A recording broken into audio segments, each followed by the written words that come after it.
a paz do Senhor Jesus, nós queremos cumprimentar a todos em nome de Cristo Jesus e cumprimentar em especial os nossos amados irmãos ali da congregação Antioquia, Assembleia de Deus aqui na cidade de Lago da Pedra, no estado do Maranhão.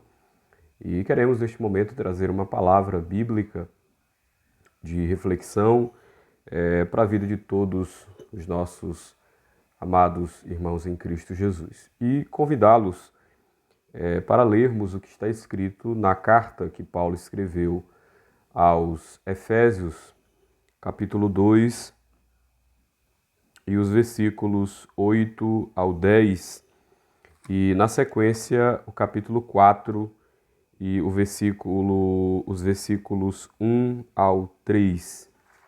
Efésios capítulo 2, versículos 8 a 10, diz assim: Porque pela graça sois salvos mediante a fé, e isto não vem de vós, é dom de Deus, não vem das obras para que ninguém se glorie, pois somos feituras dele, criados em Cristo Jesus para as boas obras, as quais Deus de antemão preparou para que andássemos nelas. Capítulo 4 de Efésios diz: Rogo-vos, pois, irmãos, eu, o prisioneiro do Senhor, que andeis de modo digno da vocação a que foste chamado, com toda a humildade, mansidão, com longanimidade, suportando-vos uns aos outros em amor, esforçando-vos diligentemente por preservar a unidade do Espírito no vínculo da paz. Nós temos lido dois textos da Palavra de Deus na carta que Paulo escreveu à igreja de Éfeso, e nesses dois textos nós temos duas exortações ou duas observações que o apóstolo Paulo faz acerca da nossa salvação. No capítulo 2, versículos 8 a 10, o que Paulo nos relembra é que a nossa salvação ela é inteiramente pela graça de Deus. O apóstolo, depois de descrever, no capítulo 2, versículos 1 a 7, a nossa situação quando estávamos distantes de Deus, éramos ou estávamos mortos em nossos delitos e pecados, estávamos distantes do Senhor, estávamos alheios a todas as suas promessas, éramos por natureza filhos da ira. Mas Deus, em seu amor, em sua graça e por meio da morte de seu Filho, nos ressuscitou, nos vivificou com Cristo. Então Paulo afirma nos versos 8 ao 10 que a nossa salvação ela é inteiramente pela graça de Deus. Ou seja, que nós não fizemos nada para que pudéssemos ou para que merecêssemos a salvação. E não fizemos porque não tínhamos capacidade, porque não temos capacidade, porque as nossas obras não podem ser colocadas diante da presença de Deus para que, por meio delas, recebamos a salvação como recompensa. Paulo, inclusive, ele diz no versículo 9, não vem das obras, para que ninguém se glorie.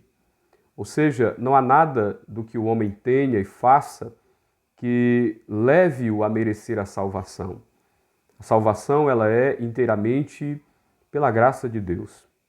Deus, em seu amor, em sua misericórdia, enviou seu Filho para morrer pelos nossos pecados, padecendo na cruz, sendo ferido pelas nossas transgressões e moído pelas nossas iniquidades, para que nós, mediante o ouvir do Evangelho, fôssemos convencidos pelo Espírito Santo e trazidos à sua presença. E esta salvação, que foi comprada por Cristo na cruz do Calvário, ela é dada ao homem de maneira gratuita. O que estamos dizendo, portanto, é que, embora a salvação seja pela graça, isso não significa que a salvação não teve um preço. O preço da salvação que eu e você recebemos é a morte de Cristo. Diz a Escritura que Jesus, ele veio nascido de mulher, nascido sob a lei, e padecendo na cruz, ele resgatou todos aqueles que viviam outrora em escravidão de pecado. Ou seja, a sua morte foi o preço que ele pagou para que eu e você fôssemos livres, fôssemos libertados, fôssemos trazidos de volta à presença de Deus.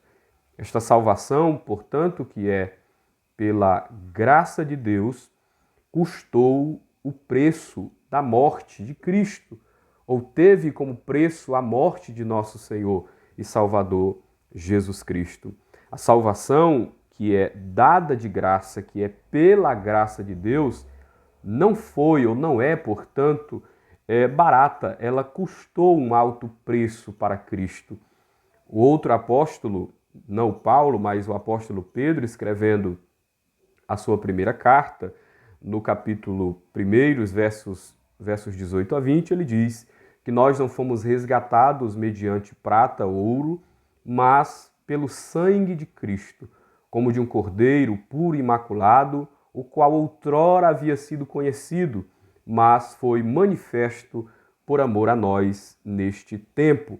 Ou seja, Cristo Jesus pagou o preço, o seu sangue, portanto, é descrito em 1 Pedro, capítulo 1, versos 18 a 20, como uma moeda, como aquilo que o preço que foi pago, a moeda que foi paga diante de Deus, para que nós fôssemos salvos. Lá no capítulo 5 de Apocalipse, quando o apóstolo João está tendo aquela visão que ele registra no capítulo em Apocalipse, mais especificamente no capítulo de número 5, diz a Escritura que ele se vê diante de uma visão, ou tem uma visão de um livro que estava selado com 7 selos e que ninguém podia abrir aquele livro, e João chorava muito, até que se apresentou o Cordeiro, que é Cristo Jesus. Esse Cordeiro, como havendo sido morto, ou seja, tendo as marcas em seu corpo de que havia sido morto, tomou o livro daquele que estava sentado à direita, ou seja, do próprio Deus. E quando ele tomou o livro, todos os seres celestiais, os 24 anciãos, lançaram as suas coroas diante de Cristo e cantaram, dizendo: digno é o Cordeiro que foi morto e reviveu, porque com o seu sangue comprou para Deus os que procedem de todas as tribos, línguas, povos e nações, e para o nosso Deus os fez reis e sacerdotes. A salvação, portanto, que é pela graça, custou um preço para Cristo. Cristo pagou o preço na cruz. É claro, este preço pago por Jesus, ele foi pago porque foi da vontade do Pai, foi da vontade de Deus que ele fizesse isso. O apóstolo Paulo, escrevendo aos Romanos no capítulo 5 e versículo 8 da sua carta, diz que Deus prova o seu amor para conosco em que Cristo morreu por nós, sendo nós ainda pecadores. Portanto, a sua morte, o seu sacrifício foi em nosso lugar, foi por nós, foi em nosso favor. E é por isso que a salvação é pela graça, porque o preço já foi pago por Cristo. O que entendemos, portanto, que não há nada que o homem possa apresentar diante de Deus para que ele possa ser salvo. O que o homem precisa é apropriar-se dos benefícios deste sacrifício e o recebê-los gratuitamente. Toda e qualquer religião, toda e qualquer modalidade de cristianismo que apresente uma salvação que não seja pela graça, que cobre dos homens algum tipo de regra, de preceito humano, solapando, abafando a mensagem que é tão clara na Escritura de que a salvação é pela graça, é uma mensagem vã, é uma mensagem falsa, pois a salvação é pela graça, graça esta manifesta na pessoa de Cristo. Tito 2,11, outra carta de Paulo, diz que a graça de Deus se manifestou trazendo salvação a todos os homens. Portanto, a salvação, que conforme Paulo diz, é pela graça de Deus, custou a morte, o sacrifício ou o preço desta salvação é o sacrifício de nosso Senhor e Salvador Jesus Cristo. Quando dizemos que a salvação é pela graça, não estamos dizendo também que esta salvação ela não tem um custo. Ela não exige do homem alguma coisa. Quando dizemos que a salvação é pela graça, não estamos dizendo que a salvação ela não requer da parte do homem um custo. Observe, por exemplo, você pode aí abrir a sua Bíblia em Lucas, capítulo de número 14, Lucas, capítulo de número 14, e observar o que está escrito a partir do versículo de número 25, onde a Escritura diz que grandes multidões acompanhavam a Jesus. Grandes multidões. É claro, nem todos aqueles que estavam presentes na multidão estavam presentes ali porque amavam a Cristo, porque queriam adorá-lo. Todos, aliás, boa parte daqueles que estavam nas multidões ou na multidão eram por interesse. Alguns eram por curiosidade, outros e muitos por interesse, outros porque queriam ver Jesus cometer alguma falta. E Jesus, então, observando aquelas multidões que o seguiam, ele disse: se alguém vem a mim, Lucas 14, 26, se alguém vem a mim e não aborrece pai, mãe, mulher, irmãos, irmãs e ainda a sua própria vida, não pode ser meu discípulo. E qualquer que não tomar a sua cruz e vier após mim, não pode ser meu discípulo. No versículo de número 33, ele diz: assim, pois, todo aquele que dentre vós não renuncia a tudo quanto tem, não pode ser meu discípulo. Observe, portanto, queridos, que a salvação, que é pela graça de Deus, ela tem um custo. Ela requer da parte do homem, por exemplo, que ele ame a Deus acima de todas as coisas. Por isso que Jesus disse: quem quer vir após mim precisa aborrecer pai, mãe, filhos, irmãs, irmãos, esposa. Jesus está usando, logicamente, uma expressão idiomática que faz referência a amá-lo mais do que tudo isso. O que ele está dizendo, portanto, é que aqueles que querem segui-lo, aqueles que querem ser seus discípulos de fato, eles precisam amar a Deus sobre todas as coisas, amar ao Senhor sobre todas as coisas, amar a Cristo Jesus sobre todas as coisas. Aqueles que querem segui-lo também precisam estar dispostos a tomar a sua cruz, a segui-lo, a se identificar nos seus sofrimentos, sofrer por ele, sofrer com ele também. Por isso ele diz: tome a sua cruz e siga-me. Aqueles que querem segui-lo precisam também estar dispostos a renunciar. A renúncia, a vida de renúncia, ela acompanha esta salvação que nos é dada pela graça de Deus. Entenda, portanto, queridos, que quando dizemos que a salvação é pela graça, quando Paulo diz que a salvação é pela graça, ele não está dizendo que ela não teve um preço. O preço foi a morte de Cristo. Quando Paulo diz que a salvação é pela graça, ele não está dizendo que ela não tem um custo. Ela requer da parte daquele que a recebe renúncia, amor a Deus sobre todas as coisas, a disposição de sofrer por amor a Cristo. E em terceiro lugar, quando dizemos que a salvação, ou quando Paulo diz que a salvação é pela graça, nós não estamos dizendo que a salvação ela não provoca no homem mudanças. Não estamos dizendo que a salvação que é pela graça não revela no homem ou produz no homem boas obras. Porque quando nós aceitamos ao Senhor Jesus, usando essa expressão que é muito comum em nosso meio, quando nós aceitamos a Cristo, nós não o aceitamos apenas como Salvador. Nós o aceitamos também, ou recebemos também como Senhor da nossa vida. E isso significa que a salvação, ela produz naquele que recebe mudança de vida.